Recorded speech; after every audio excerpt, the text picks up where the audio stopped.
Hello and welcome to my channel, or welcome back to my channel. My name is Jay and this is a web of classic tales. If you're enjoying the videos, please like, subscribe, and share. If you want notifications every single time a new video is uploaded, please click on the little bell icon. Today we will continue reading H.G. Wells' The War of the Worlds.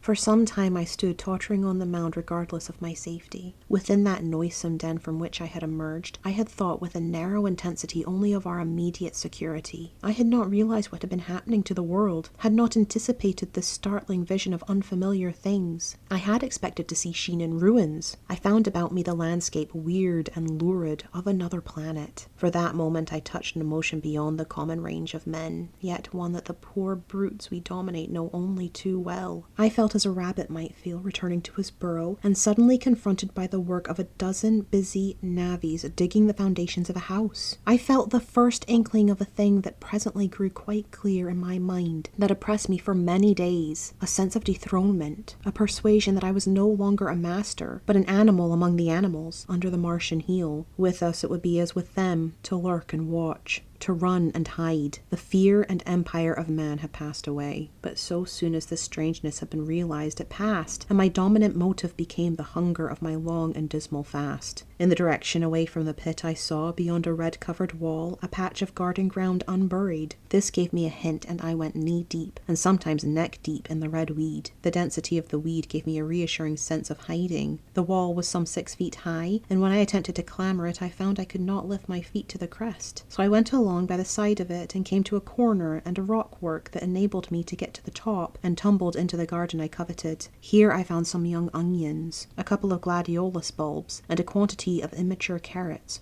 all of which I secured, and scrambling over a ruined wall, went on my way through scarlet and crimson trees towards Kew. It was like walking through an avenue of gigantic blood drops, possessed with two ideas: to get more food, and to limp as soon and as far as my strength permitted out of this accursed unearthly region of the pit. Some way farther, in a grassy place, was a group of mushrooms which I also devoured, and then I came upon a brown sheet of flowing shallow water where meadows used to be. These fragments of nourishment served only to whet my hunger. At first I was surprised at this flood in a hot, dry summer, but afterwards I discovered that it was caused by the tropical exuberance of the red weed. Directly this extraordinary growth encountered the water, it straightway became gigantic and of unparalleled fecundity. Its seeds were simply poured down into the water of the Wey and Thames, and its swiftly growing and titanic water fronds speedily choked both those rivers. At Putney, as I afterwards saw, the bridge was almost lost in a tangle of this weed, and at Richmond too, the Thames water poured in a broad and shallow stream across the meadows of Hampton and Twickenham.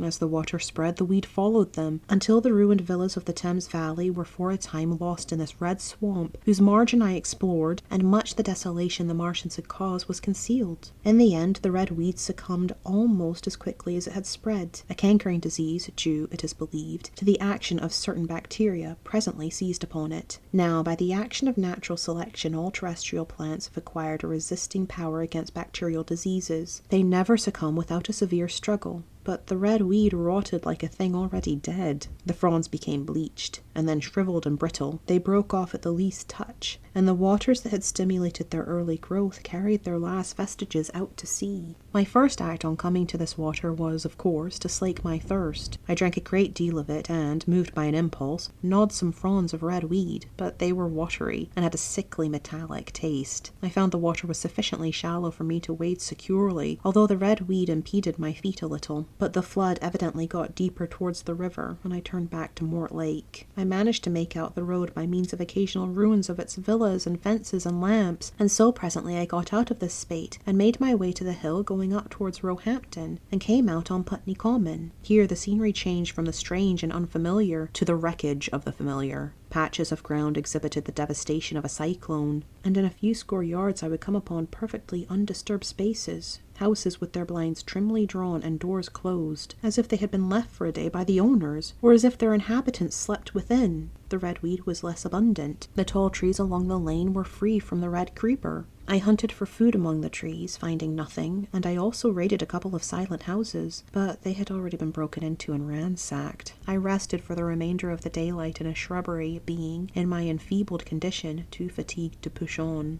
All this time I saw no human beings, and no signs of the Martians. I encountered a couple of hungry-looking dogs, but both hurried circuitously away from the advances I made them. Near Roehampton I had seen 2 human skeletons, not bodies, but skeletons, picked clean, and in the wood by me I found the crushed and scattered bones of several cats and rabbits and the skull of a sheep, but though I gnawed parts of these in my mouth, there was nothing to be got from them. After sunset I struggled on along the road towards Putney, where I think the heat ray must have been used for some reason, and in the gardens beyond Roehampton I got a quantity of immature potatoes, sufficient to stay my hunger. From this garden one looked down upon Putney and the river. The aspect of the place in the dusk was singularly desolate. Blackened trees, blackened, desolate ruins, and down the hill the sheets of the flooded river, red tinged with the weed, and over all, silence.